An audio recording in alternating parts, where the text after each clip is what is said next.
Right, welcome to what I think is part 19 of this project now.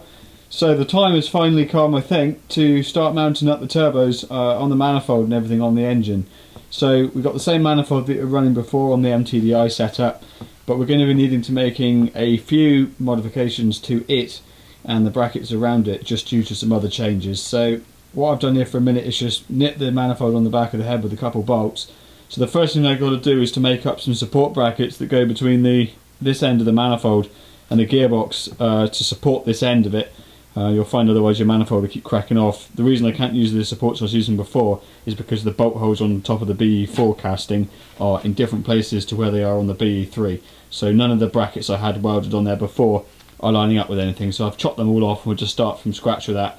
So really it's just some basic, it's just some stainless flat steel welded onto the exhaust in various places that line up with bolt holes, and it just gives you that rigidity from this end of the manifold to that, because if you imagine when you've got the two turbos hanging over here, it's a hell of a lot of weight hanging on the end of the manifold, and as with anything that gets hot and cold all the time, if there's a lot of movement in everything, you'll find it will start cracking up, particularly with stainless.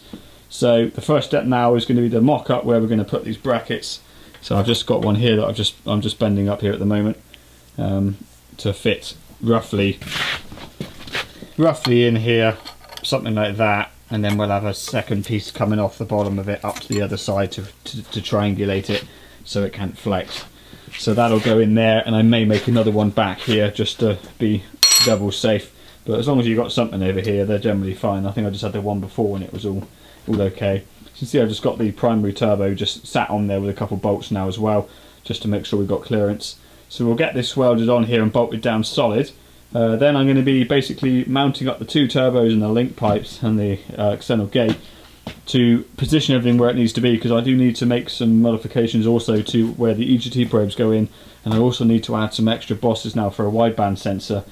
So I'm planning on running a wideband on this engine so we can keep an eye on what's going on in a bit more detail to what we were before. I'm trying to get everything in now so we've got all the sensors in various places while the engine's out here, because it's a huge amount easier to do. So we're going to weld a wideband boss there and possibly another one on the downpipe just in case we get in trouble with it there with heat. Along with also mounting a new EGT sensor boss here, because we're going to be using a different probe to what we were using before, and it's a different mount. So once we've got everything in position we can be sure where that needs to go, but if you go and mount it here now you might find that then the sensor fouls another pipe or another turbo or something, so then you've got to cut it out and do it all again. So we'll get this manifold mounted up, something like it, and then we'll go ahead and bolt everything together loosely so we can see where we're at. But we are starting to make a bit of progress here now, and it is starting to look like an engine again.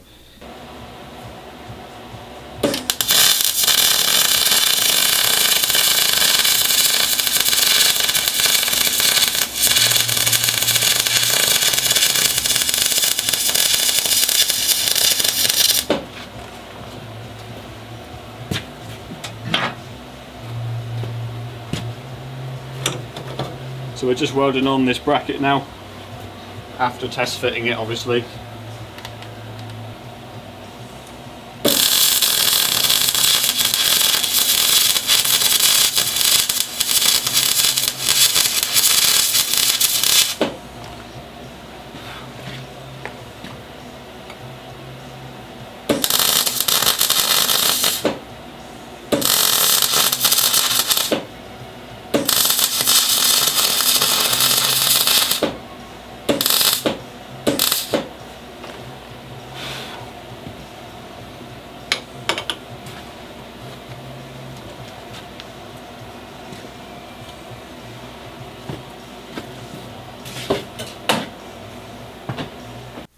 Right, so I got everything loosely bolted on here now, or at least I got the two turbos loosely bolted on in the link pipe. So really I'm just looking to see what is going to sort of clear what here and what I need to move, because this has changed slightly. It's the same manifold and everything that I was using before, but we've got a different turbo, or one different turbo. The primary is a different blower now. So things have just moved slightly, and obviously when you weld stuff it all warps around as well, so even the existing secondary turbo probably has moved a bit. So the first problem I've run into is the water manifold that I've got on the side of the head. I don't use the original Peugeot plastic one, so we've got the main water outlet there on the head. I've just got a little steel flange that we used on the last engine, but that is fouling the downpipe that I've got there. So I think the easiest thing is going to be to actually just modify the water flange, because there's not a lot of room for that downpipe. As you can see, we're pretty tight on that wastegate flange there, and we're extremely tight on the vac pump. So as soon as we've got space to move that outlet, I'm just going to kick it over slightly to the driver's side, and that hose should then clear. So all I've done really is, we used to have the pipe that used to come sort of straight off the end there, so I've just taken an angle on both sides, and I'll weld that back just to give it a little kick. It doesn't need to move very much, just to move it out the way to give me some clearance to get a hose and a hose clamp on there, and hopefully that should resolve that problem. So I've just cleaned all this up now, so we'll get the welder out and bang around that one a minute. Right, there you can see I've welded that on at a new angle, so hopefully that should give us the clearance now that we need. Right, so I bought some of these stainless bosses to take the wideband sensor, so we're just basically figuring out where the best place to locate these are. You can see I used to have an EGT port back here. It was always a real pain in the neck being back there, because the downpipe used to come up over here, and it actually ended up being pretty much directly underneath it, which is a real nightmare for trying to sort of adjust it or take it out or replace it or whatever if you get any problems with it. So I think I'm going to cut that one off and put a plate over that so that that's gone completely. I'm thinking of putting the wideband boss here and then the EGT one in here. These are both places where you can get to once the engine's in the car. You can put your hand in here, no trouble, and get down on that, even if you have to use like a crow's foot spanner or whatever on the actual sensor just to slacken it off. So I'm thinking they can go down there, and then we can get rid of that one. I'm also going to be fitting another boss here. I bought a couple and some bongs, so I'm not entirely sure where the best place for this is going to be. I think ideally we want it really just after the collector, but I know those sensors I think are only rated for like 800 or 900 degrees, and although we don't really want to be pushing temperatures above that, obviously it has been known, and if we start opening, well, if we start really turning up the wick, we could get some problems. I don't really want to be wiping out those wideband sensors because they're quite pricey.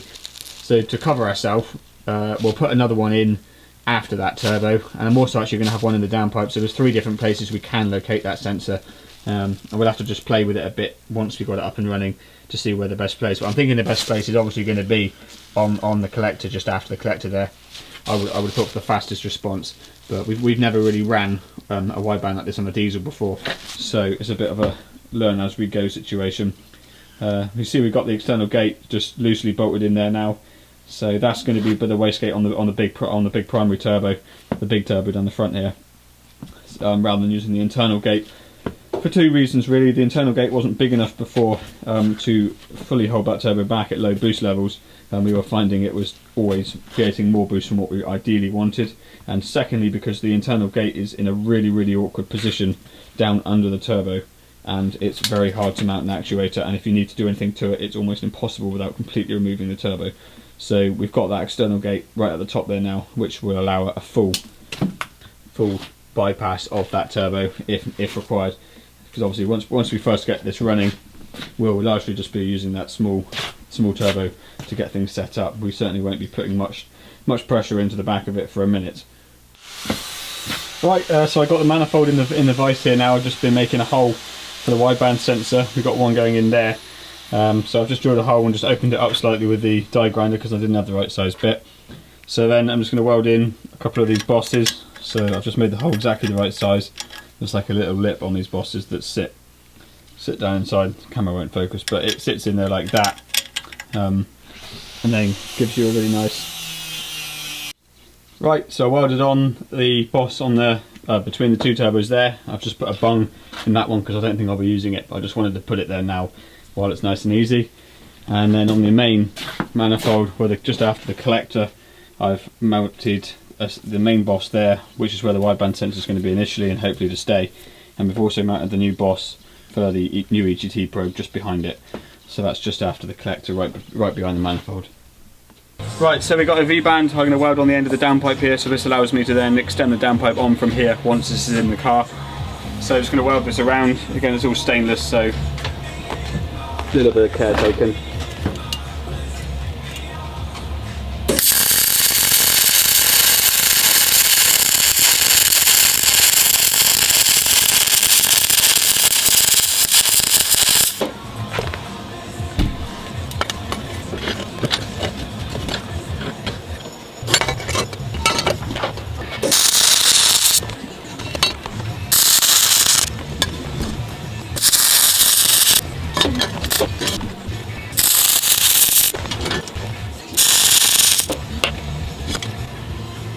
Right, that's welded that on there now. Just gone right the way around, as you can see. The camera's not focusing very good. It's a bit of a pain having to do it in sections, but I haven't got a rotary welding setup. So that there now can be fitted to the car as a whole unit, and I can worry about the downpipe afterwards. Right, I forget where I've got to with these videos. We're right in the middle of harvest here at the moment, so I haven't done one for a while. But we're just going to do sort of 5-10 minutes on it for a minute. So I'm just getting ready to bolt the manifold on. I've just made up some stainless studs to go in the head. The idea of this is so that this, well, the general idea of this, because I much prefer to have a stud in the cylinder head with a nut on it than to actually be bolting straight into the aluminium head, because when you're taking these things on and off, it's extremely easy. Sorry, a bit of a radio fail there. Yeah, so as I was saying, when you're bolting straight into the head on these, it's extremely easy to strip the threads out because you haven't got very much depth. So I put studs in the head and then use nuts. So when you're actually clamping down on the manifold face itself, you're pulling on all the threads in the head, not twisting at the same time, which tends to eat the threads up on aluminium. So I put all those studs in there. I've just cut some stainless bar there to length, and I'll use some stainless nuts on them, and then everything undoes nice and easy when it's hot, which makes life a lot easier. Right, well finally there's a bit of progress here. The manifold, turbos and first part of the downpipe is all bolted up, finished, tight, sealed, new gaskets, and hopefully won't need to come off again. Had a bit of a nightmare for the last couple of hours just dealing with these pipes on my wastegate. Nothing was lining up very good, just I think basically because we've changed several parts on the manifold, different turbo, and things just haven't lined up quite as they did on the bench for one reason or another. So I've had to put a few extra joins and bends and stuff in that pipe just to get it looking something like it. But everything is bolted up there now, so we've got the V&T on the back there, the 2260 VK, and then the big HX35, that was the same as what was on the engine before. Hopefully that turbo will be getting swapped out at some time for a much more modern Borg Warner or something. But for the time being, just that single V&T is more than enough for a minute. So we should have plenty of airflow there, and the external gate is just around 35, so we can control the boost on that, because that's just a conventional wastegate turbo, but we're going to be using that external gate rather than the little one that's inside of it, which will be largely open for the time being, because the V&T on its own is more than enough juice for what we're going to be playing with to start with, because it's all a bit of a learning curve. So as you can see, that's all pretty much together. Right, I think we're overdue an update, and I think it is now finally just about time that this engine finds a home back in the car, or at least finds its home on the end of some chains on the engine crane, so we can start eyeing up how it's going to fit in the car, because I think there's going to be several bits and pieces in the car that are going to need trimming, particularly around the left hand side for all these extra pulleys and pump and stuff. I think it's going to have some clearance problems. So the plan is to hoist it up and sort of swing it in here somewhat, and then sort of we'll have a better idea at that point what needs to happen. So you can see I've got the engine mount screwed into the car, so Fibertechnics unit. Also the 3 engine mounts on the engine, so you've got the Powerflex one down the bottom, which will spark some controversy, but I've always used them and I've never had a problem, so I shall continue to use them because they're nice and easy to change out. So we've also got a Fibertechnics one on the transmission mount.